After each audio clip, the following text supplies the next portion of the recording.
Hello বন্ধুরা, তোমরা সবাই কেমন আছো? আশা করি তোমরা সবাই ভালো আছো। তো চলে এলাম নতুন আরও একটি ব্লগ ভিডিও নিয়ে। তো দেখতে পাচ্ছ, আজকে আমরা দুজনে মিলে যাচ্ছি কোথায়। তো কোথায় তা তোমরা অবশ্যই জানতে পারবে।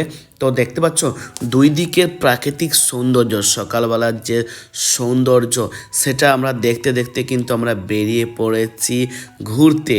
আর হ্যাঁ, ঘুরতে যেতে যেতে দেখতে পাচ্ছ দুই দিকের যে প্রাকৃতিক সৌন্দর্য, মানে মাঠে যে ধানের চাষ, সেটা কিন্তু খুব দুর্দান্ত। তারপর আমরা ফাইনালি পৌঁছে গেলাম সেইখানায়। আর দেখতে পাচ্ছ, এটা হচ্ছে আমার মাসির বাড়ি। তো মাসির বাড়িতে আমরা প্রবেশ করেছি। আর দেখতে পাচ্ছ, এখানে মাসি বসে কিন্তু আমাদের জন্য শরবত বানিয়ে দিচ্ছে। আর এখানে বউ কিন্তু দেখতে পাচ্ছ শরবত খেয়ে নিচ্ছে ফার্স্ট। তারপর আমরা খাবার খেতে বসে পড়লাম। তো চলো আমরা এখন খাবার খাই। আর আজকের এই ছোট্ট মিনি ব্লগটা তোমাদের মধ্যে শেয়ার করলাম। তো ভিডিওটা কেমন লাগলো অবশ্যই কমেন্ট করে জানাও। আর ভালো লাগলে অবশ্যই লাইক, কমেন্ট, শেয়ার করে আমাদের পাশে দেখো। Tata, bye bye.